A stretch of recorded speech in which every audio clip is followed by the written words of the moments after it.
जय भारत के साथ स्वागत है आप सभी का आपके अपने news channel the CMN news 24/7 पर। तो आज की मॉर्निंग हेडलाइंस और ब्रेकिंग न्यूज़ में जानेंगे देश और दुनिया की बहुत ही चुनिंदा महत्वपूर्ण खबरें। जी हां दोस्तों, आज तारीख हो चुकी है 30 अगस्त 2021 और दिन हो चुका है सोमवार।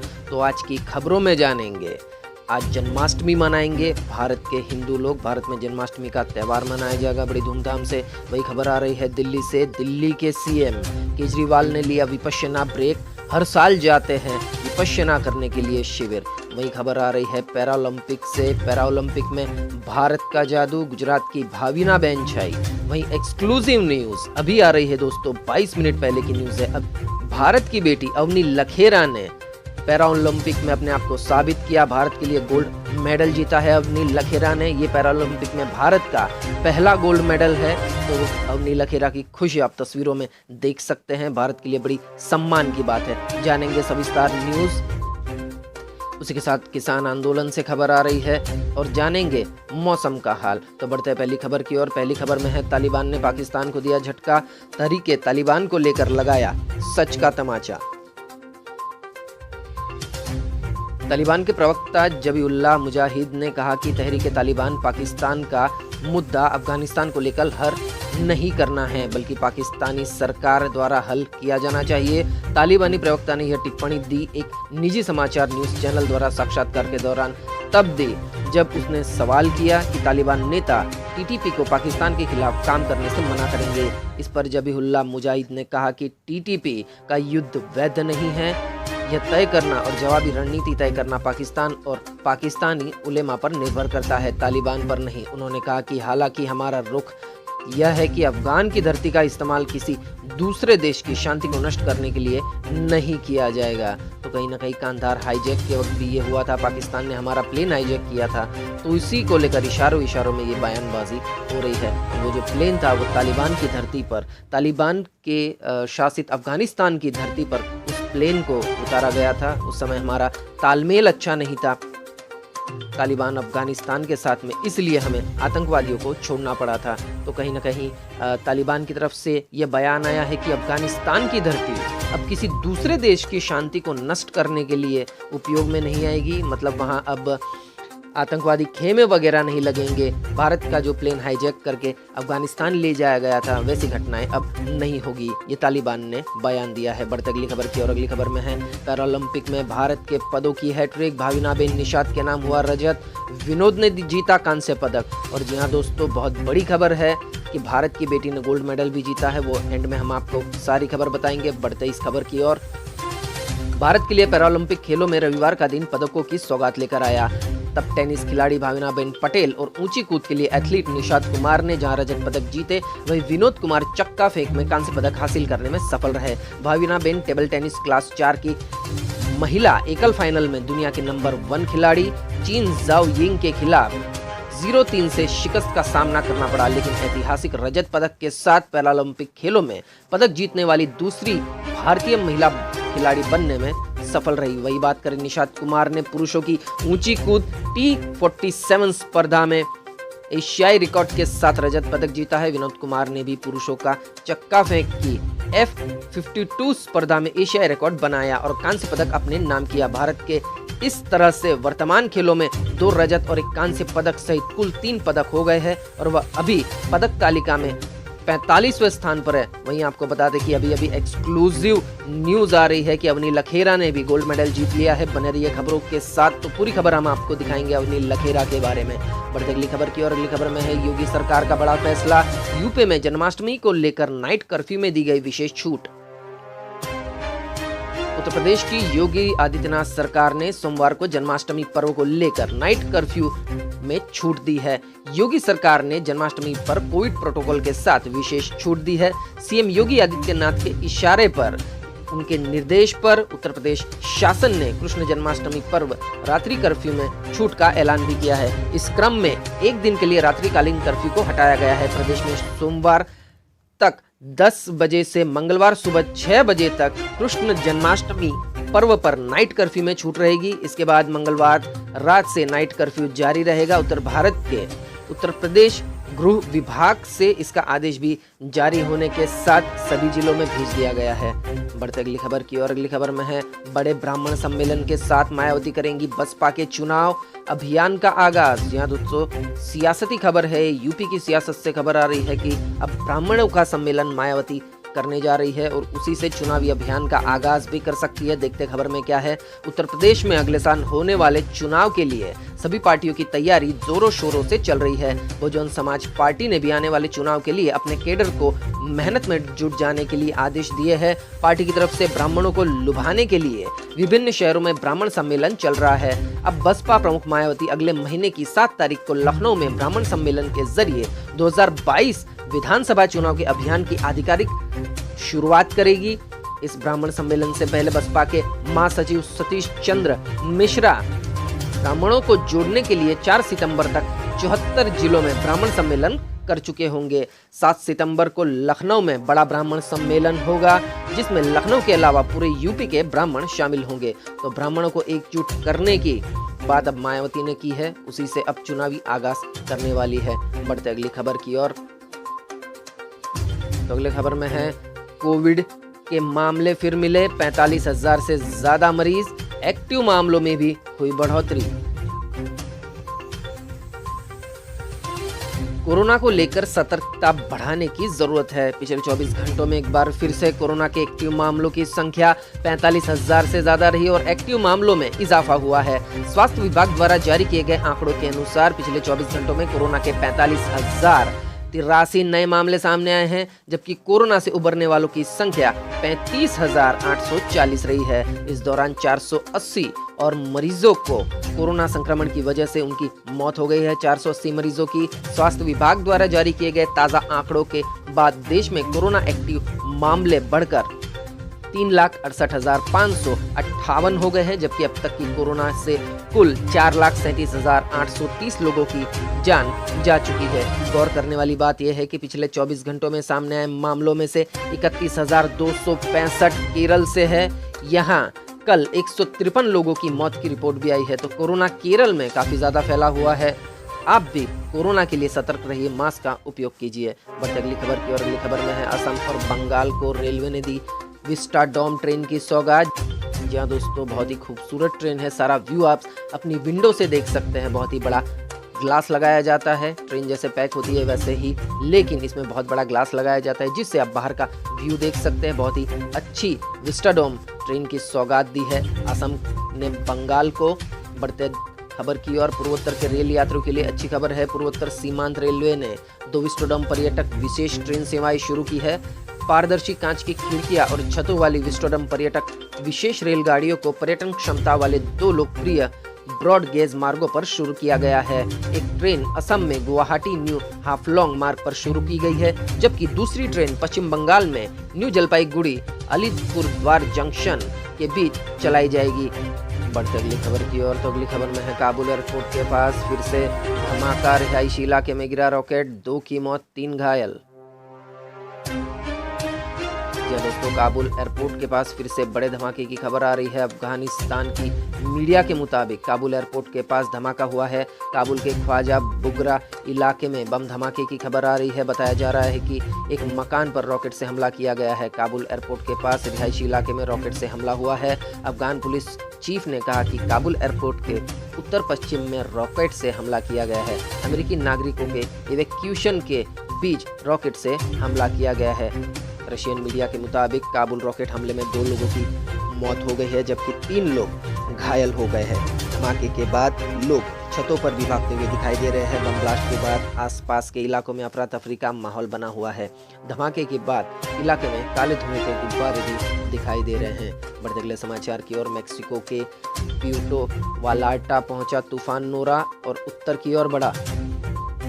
दोस्तों, तूफान आप तस्वीरों में देख सकते हैं। मैक्सिको के प्रशांत तट से शनिवार को उठा नोरा तूफान प्लूटो वालार्टा इलाके से गुजरा। इसके उत्तर की ओर बढ़ने की संभावना है। नोरा के कारण शनिवार देर रात 75 मील प्रति घंटे यानी 120 किलोमीटर प्रति घंटे की गति से हवा चली। जब तूफान प्लूटो वालार्टा के उत्तर पश्चिम में लगभग 50 मील की दूरी पर केंद्रित था, मतलब 85 किलोमीटर की दूरी पर केंद्रित था और 16 मील प्रति घंटे यानी 26 किलोमीटर प्रति घंटे की रफ्तार से उत्तर की ओर बढ़ा रहा है।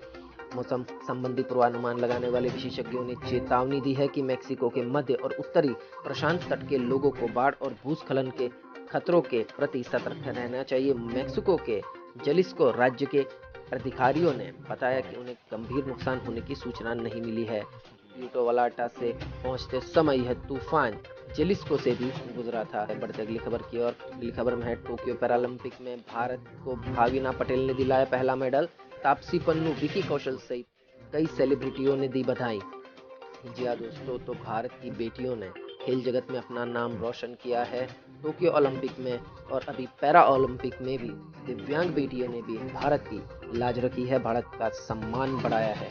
तो भारत की भाविना पटेल ने टोक्यो पैरालंपिक में सिल्वर मेडल अपने नाम कर इतिहास रचा है। भाविना ने भारत की तरफ से टेबल टेनिस में मेडल जीता है। उनके इस जीत से खुश होकर बॉलीवुड के कई सेलिब्रिटी उन्हें सोशल मीडिया पर बधाई दे रहे हैं। अक्षय कुमार, तापसी पन्नू, अभिषेक बच्चन ने इन्हें बधाई दी है। अक्षय कुमार ने भी ट्वीट किया है अपने मेडल के साथ इतिहास रचने के लिए शुक्रिया भाविना पटेल, आपका टैलेंट देखकर मैं चौंक गया, वगैरह वगैरह। कई सेलिब्रिटियों की ओर से अब इनके लिए बधाइयों की झड़ी लग चुकी है, जो हमारे लिए भी काफी सम्मान की बात है। बढ़ते अगली खबर की और। अगली खबर में है यूपी एमपी समेत देश के इन हिस्सों में आज और कल होगी जमकर बारिश। आईएमडी ने जारी किया अलर्ट। देश के कई राज्यों में पिछले कई दिनों से बारिश हो रही है। उत्तराखंड, हिमाचल प्रदेश और अन्य राज्यों में भारी भूस्खलन और बाढ़ जैसी स्थिति बनी हुई है। इसके साथ ही देश के उत्तरी क्षेत्र में लगातार बारिश का दौर जारी है। उत्तराखंड और हिमाचल प्रदेश की नदियां भी खतरे के निशान से ऊपर बह रही है, जिसके चलते राहत और बचाव दल नदी के किनारे बसे कई गांवों को खाली कराया गया है। वही सोमवार को भारतीय मौसम विज्ञान विभाग ने अनुमान जताया था कि अगले कुछ घंटों में प्रदेश के आगरा, टुंडला आसपास के इलाकों में बारिश हो सकती है। इसी के साथ ही उत्तरी राज्यों के अलावा मौसम विभाग ने देश के दक्षिणी पश्चिमी हिस्से में भी बारिश की भविष्यवाणी की है। आईएमडी के अनुसार 31 अगस्त तक उड़ीसा, आंध्र प्रदेश, तेलंगाना, छत्तीसगढ़, झारखंड, मध्य प्रदेश, गुजरात और महाराष्ट्र में भारी बारिश होने की संभावना है। तमिलनाडु और केरल में भी तेज बारिश की संभावना है। उत्तराखंड के कई हिस्सों में रेड अलर्ट जारी किया गया है। बंगाल में भी भारी से बहुत भारी बारिश का अनुमान लगाया जा रहा है। बढ़ते अगले समाचार की और। अगले समाचार में है ममता बनर्जी ने छात्रों के लिए की बड़ी घोषणा। बंगाल की मुख्यमंत्री ममता बनर्जी ने अपनी पार्टी की छात्र परिषद के स्थापना दिवस समारोह के मौके पर विद्यार्थियों के लिए बड़ी घोषणा की है। ममता ने कहा है कि अब हर साल 500 छात्र छात्राओं को मुख्यमंत्री कार्यालय में इंटर्न के रूप में नियुक्त किया जाएगा। यह नियुक्ति 1 साल के लिए होगी। उन्होंने कहा कि 1 साल पूरा होने के बाद छात्रों को प्रशस्ति पत्र भी दिया जाएगा। यह प्रशस्ति पत्र भविष्य में छात्रों को नौकरी आदि में काम आएगा। मुख्यमंत्री कार्यालय में नियुक्त होने वाले ये छात्र विकास से जुड़े विभिन्न कार्यों को देखेंगे। छात्रों को विकास कार्यों को देखने के लिए फील्ड में भी भेजा जाएगा। इससे उन्हें जमीनी अनुभव का पता चलेगा। तो बहुत ही अच्छी खबर आ रही है पश्चिम बंगाल से, अच्छी पहल की है ममता बनर्जी ने। बढ़ते अगली खबर की और। अगली खबर में है झारखंड की तानिया सिन्हा ने जीता मिस ग्लोब इंडिया का खिताब। जी हाँ दोस्तों, Tania Sinha miss globe India बन चुकी है। झारखंड की बेटी तानिया सिन्हा ने मिस ग्लोब इंडिया का खिताब जीत लिया है। Miss Earth India 2018 Nishi Bhardwaj ने तानिया सिन्हा को ताज पहनाया। तानिया ने गुरुग्राम में आयोजित ग्लैमानन सुपर मॉडल कॉन्टेस्ट में यह ब्यूटी खिताब अपने नाम किया। झारखंड के रामगढ़ की रहने वाली तान्या अगले साल मिस ग्लोबल इंटरनेशनल में देश का प्रतिनिधित्व करेगी।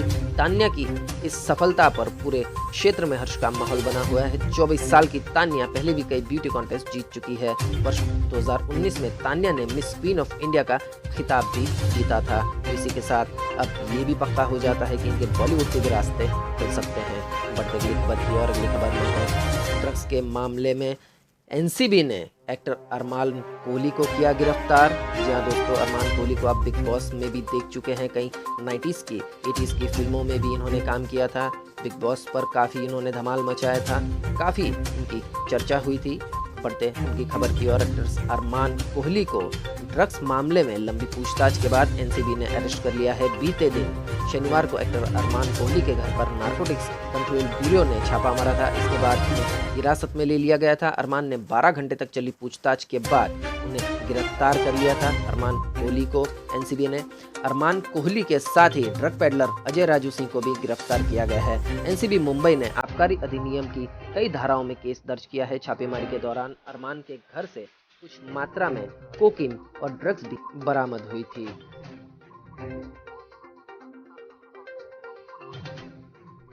बढ़ते अगली खबर की ओर। अगली खबर में है, राजस्थान में जमकर बरसे बदरा। मानसून के एक्टिव होते ही उदयपुर में 45 मिनट लगातार गिरा पानी, बिजली गिरने से टूटा गुंबद।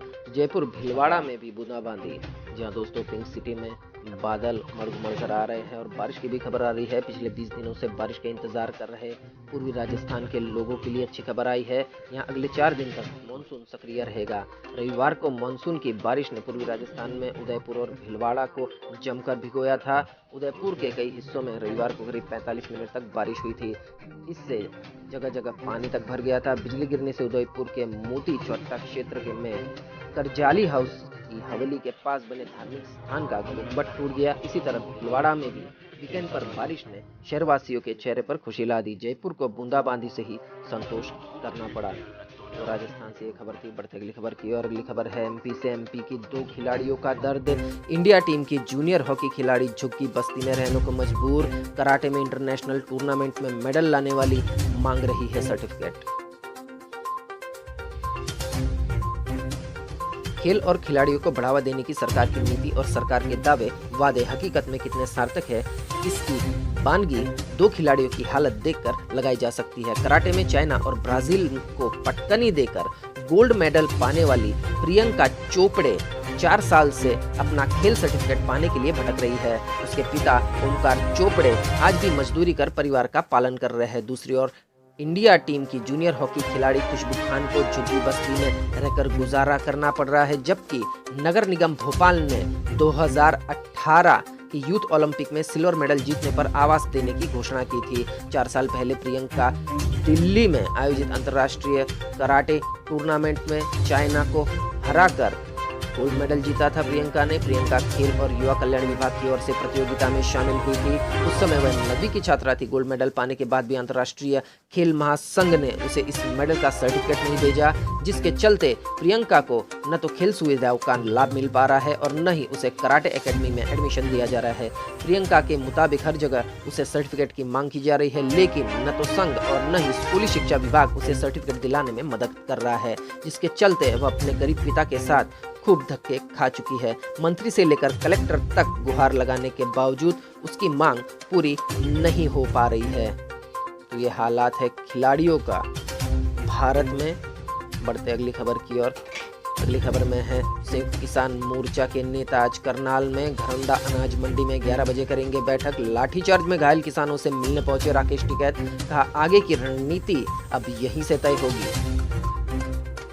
तो किसान नेता राकेश टिकैत रविवार को हरियाणा करनाल पहुंचे थे। उन्होंने पहले सिविल अस्पताल में जाकर पुलिस लाठीचार्ज में घायल हुए किसानों का हाल जाना, फिर बस्ताड़ा टॉल पर किसानों से बात की। उन्होंने कहा कि सोमवार को संयुक्त किसान मोर्चा के सभी पदाधिकारी करनाल जाएंगे और करनाल जाकर आगे की रणनीति वहीं से तय करेंगे। बढ़ते अगले समाचार की ओर। अगले समाचार में है, विपश्यना साधना को लेकर केजरीवाल गए जयपुर, विपक्ष ने उठाई उंगली। जी हाँ दोस्तों, केजरीवाल विपश्यना साधना करने के लिए जयपुर गए हैं। दिल्ली में 10 दिनों तक सरकार की कमान सिसोदिया के हाथ में है। कांग्रेस ने कहा, दिल्ली को बेहाल छोड़कर हुए फरार। तो अरविंद केजरीवाल को आप ध्यान की मुद्रा में देख सकते हैं। हर साल अरविंद केजरीवाल अपने माइंड को शांत करने के लिए थोड़ा सा समय निकालकर 10 दिन के विपश्यना शिविर पर अवश्य जाते हैं। उसी से रिलेटेड ये खबर है। सरकारी कामकाज और राजनीति से ब्रेक लेकर दिल्ली के मुख्यमंत्री अरविंद केजरीवाल रविवार को 10 दिन के लिए विपश्यना साधना के लिए जयपुर गए हैं। मुख्यमंत्री केजरीवाल की अनुपस्थिति में उप मुख्यमंत्री मनीष सिसोदिया दिल्ली सरकार का कामकाज संभालेंगे। इस बात की जानकारी केजरीवाल ने ट्वीट करके दी है। उन्होंने बताया है कि राजनीतिक व्यवस्था और व्यस्तता होने के कारण कोरोना महामारी के चलते पिछले 2 वर्षों में विपश्यना साधना के लिए नहीं जा पाए, इसलिए वो इस बार विपश्यना साधना के लिए जयपुर जा रहे हैं। केजरीवाल ने खुद को नई ऊर्जा से भरने के लिए हर साल विपश्यना जाते हैं। इससे पहले केजरीवाल 1 दशक से भी अधिक समय से विपश्यना के लिए महाराष्ट्र के नासिक, हिमाचल प्रदेश के धर्मशाला में जाते थे। इसके अलावा प्राकृतिक चिकित्सा में भी केजरीवाल की गहरी रुचि है। इसके लिए वे बेंगलोर के नेचुरोपैथी सेंटर जाते रहे हैं। इसी तरह केजरीवाल का विपश्यना से भी पुराना नाता रहा है और केजरीवाल हर साल विपश्यना करने के लिए जाते हैं, लेकिन कोरोना के कारण 2 वर्षों से वह जा नहीं पाए। तो कल यानी रविवार को वो जयपुर चले गए विपश्यना शिविर के लिए। बढ़ते अगली खबर की ओर। अगली खबर में है, मुंबई में बड़ी दुर्घटना। एशिया की सबसे बड़ी झोपड़पट्टी झुग्गी धारावी में फटा सिलेंडर, 14 लोग हुए घायल, 3 की हालत बनी गंभीर। एशिया की सबसे बड़ी झुग्गी बस्ती यानी धारावी में रविवार दोपहर को करीब 12:30 बजे एक सिलेंडर फटने से कम 14 लोग घायल हो गए हैं। घायलों में 3 की हालत गंभीर बनी हुई है। उन्हें मुंबई के साइन हॉस्पिटल में इलाज के लिए भर्ती करवाया गया है। आपको बता दें कि 70% से ज़्यादा लोग झुलस चुके हैं इस आग में। बढ़ते अगली खबर की ओर। अगली खबर में है उज्जैन में गरज चमक के साथ तेज बारिश, गर्मी से मिली राहत, सप्ताह भर बारिश का रह सकता है जारी दौर। जहाँ दोस्तों इससे पहले रविवार को पूरे दिन बादल छाए रहे थे, दिन में 1-2 बार धूप भी निकली थी। मौसम विभाग के मुताबिक रविवार से शुरू बारिश का दौर इस सप्ताह चल सकता है। इसके चलते गर्मी से थोड़ी राहत मिलेगी। मौसम विभाग के मुताबिक उज्जैन में सोमवार को भी बारिश जारी रहेगी। कहीं कहीं बूंदाबांदी होने की संभावना है तो कहीं केवल बादल छाए रहेंगे। रविवार को शहर का पारा 30 डिग्री को पार कर 31 डिग्री सेल्सियस दर्ज किया गया है, जबकि न्यूनतम तापमान 22.5 डिग्री सेल्सियस रहा। वहीं शहर में अब तक 543.6 मिलीमीटर बारिश दर्ज की जा चुकी है। यह औसत बारिश से करीब 15 इंच कम है। बढ़ते अगले समाचार की ओर। तो अगले समाचार पॉजिटिव है। ये पॉजिटिव समाचार आ रहे हैं राजस्थान से। उदयपुर के किसान के बेटे ने निःशुल्क कोचिंग सेंटर खोला है। सुपर 30 से कम नहीं है राहुल, तो पढ़ाने को जगह नहीं है और मैदान और मंदिरों में 3000 से ज़्यादा छात्रों को निःशुल्क कोचिंग दे रहे हैं राहुल मेघवाल। जी हाँ दोस्तों, राहुल मेघवाल की खबरें काफ़ी चर्चा में चल रही है। अब उन्होंने अपना YouTube चैनल भी लॉन्च किया है। ज्ञान ज्योति सेवा संस्थान के नाम से उनका YouTube चैनल है और राहुल मेघवाल के पास सुविधा नहीं है, वो अपना किराया भर नहीं सकते थे, इसीलिए उन्होंने अब मंदिरों में बच्चों को पढ़ाना शुरू किया। 3000 से ज़्यादा छात्रों को बिना किसी पैसों के, बिना किसी फीस के राहुल मेघवाल ट्यूशन्स देते हैं। उनसे रिलेटेड ये खबर आ रही है। अलग अलग तरह की समस्याओं से जूझने के बाद भी ज्ञान ज्योति नाम से उन्होंने एक संस्था बनाई, ज्ञान ज्योति सेवा संस्थान उदयपुर, और उस पर आप निःशुल्क एजुकेशन पा सकते हैं। इनकी वेबसाइट भी लॉन्च हो चुकी है, YouTube चैनल भी इनका आ चुका है, तो बहुत ही पॉजिटिव खबर है। आप ज़रूर YouTube पर इनका चैनल खोजें और आपसे रिलेटेड जो भी शिक्षा से रिलेटेड साहित्य है, मटेरियल है, वो इनसे आप सीख सकते हैं। तो बढ़ते अगली खबर की ओर। तो अगली खबर में है आज डॉक्टर भीमराव अंबेडकर के नेतृत्व में भारतीय संविधान का प्रारूप तैयार करने के लिए प्रारूप समिति का गठन किया गया था। जी हाँ दोस्तों, इतिहास के पन्नों में से यह खबर आ रही है। संविधान का मसौदा तैयार करने के लिए बनाई गई प्रारूप समिति के सदस्य आप तस्वीरों में देख सकते हैं। तो आज ही के दिन संविधान का मसौदा तैयार करने के लिए डॉक्टर भीमराव अंबेडकर की अध्यक्षता में एक प्रारूप समिति का गठन किया गया था। ड्राफ्ट तैयार करने में समिति को 2 साल से ज्यादा का समय लगा। 26 नवंबर 1949 को समिति ने संविधान का ड्राफ्ट संविधान सभा के सामने पेश किया। बाद में 26 जनवरी 1950 को यह प्रभाव में आया और देश को अपना पहला संविधान मिला। तो संविधान सभा की प्रारूप समिति का गठन आज ही के दिन हुआ था। इससे लेकर एक खबर आ रही है। बढ़ते अगले समाचार की ओर। तो दोस्तों, जैसे कि हम बुलेटिन की शुरुआत में बात कर रहे थे, आज की बड़ी ब्रेकिंग एक्सक्लूसिव, टोक्यो पैरालंपिक में राजस्थान की बेटी अवनी लखेरा ने जीता है गोल्ड मेडल। जी हाँ दोस्तों, राजस्थान की बेटी अवनी लखेरा ने भारत का सम्मान बढ़ाया है। दिव्यांग होने के बावजूद भी उन्होंने ये करके दिखाया जो बहुत से लोगों के लिए मुश्किल होता है। भारत का सम्मान बढ़ाया है और अपना गोल हासिल किया है। बड़ी प्यारी बच्ची है अवनी लखेरा। जानते हैं उनके बारे में। टोक्यो पैरालंपिक में भारत की अवनी लखेरा ने महिलाओं की 10 मीटर एयर राइफल फायरिंग में फाइनल में गोल्ड मेडल जीता है। 10 मीटर की एयर राइफल के फाइनल में इनको गोल्ड मेडल प्राप्त हुआ है। उन्होंने फाइनल मुकाबले में 249.6 पॉइंट हासिल किए हैं, जो कि दिसंबर 2018 में यूक्रेन की इरिना शेटनिक द्वारा बनाए गए विश्व रिकॉर्ड के बराबर है। अवनी को फाइनल में चीन की निशानेबाज ने कड़ी टक्कर दी, लेकिन फिर उन्होंने अपने अचूक निशाने से उन्हें हरा दिया। वहीं भारत के योगेश कथुनिया ने F56 डिस्क थ्रो इवेंट में सिल्वर मेडल जीता है। सोमवार को उन्होंने अपने छठे और आखिरी प्रयास में अपना सर्वश्रेष्ठ थ्रो किया था। इसी के साथ भारत को पैरालंपिक में भी गोल्ड मेडल हासिल हुआ है अवनी लखेरा की बदौलत। तो CMM न्यूज़ अवनी लखेरा को बहुत बहुत शुभकामनाएं देता है इस जन्माष्टमी के मौके पर, और अवनी लखेरा को CMM न्यूज़ तहे दिल से सम्मान के साथ सलाम करता है। अब जानते हैं भारत के मौसम का हाल कैसा रहेगा। मौसम का पूर्वानुमान। तो अगले 24 घंटों के दौरान केरल, तटीय कर्नाटक और अंडमान निकोबार द्वीप समूह के कुछ हिस्सों में मध्यम से भारी बारिश हो सकती है। उप हिमालय, पश्चिम बंगाल, सिक्किम, बिहार के कुछ हिस्सों, उत्तर प्रदेश के कुछ हिस्सों, छत्तीसगढ़, मध्य प्रदेश, विदर्भ, मराठवाड़ा, तेलंगाना, लक्षद्वीप और उत्तराखंड के कुछ हिस्सों में हल्की से मध्यम बारिश के साथ कुछ स्थानों पर भारी बारिश हो सकती है। गंगीय पश्चिम बंगाल, उड़ीसा, आंध्र प्रदेश, तमिलनाडु, मध्य महाराष्ट्र, कोंकण और गोवा, गुजरात क्षेत्र, पूर्वी राजस्थान, हिमाचल प्रदेश, पंजाब, जम्मू कश्मीर, हरियाणा और दिल्ली के कुछ हिस्सों में हल्की से मध्यम बारिश संभव है। स्काईमेट वेदर के हिसाब से लद्दाख के शेष पूर्वोत्तर भारत, सौराष्ट्र और कच्छ में भी हल्की बारिश की संभावना है। तो दोस्तों, इसी के साथ आज की बड़ी खबरें, मॉर्निंग हेडलाइंस और ब्रेकिंग न्यूज यही समाप्त होते हैं। वीडियो को पूरा देखने के लिए आप सभी का बहुत बहुत धन्यवाद। देश और दुनिया की खबरों के लिए सब्सक्राइब कीजिए द CMM न्यूज़ को और बेल आइकन को भी प्रेस कर दीजिए ताकि हर रोज की सबसे बड़ी खबरें आपके मोबाइल पर मिल जाए। तो मिलते अगले न्यूज़ अपडेट के साथ। आपका दिन खुशनुमा रहे। Thank you, take care, good bye, जय भारत।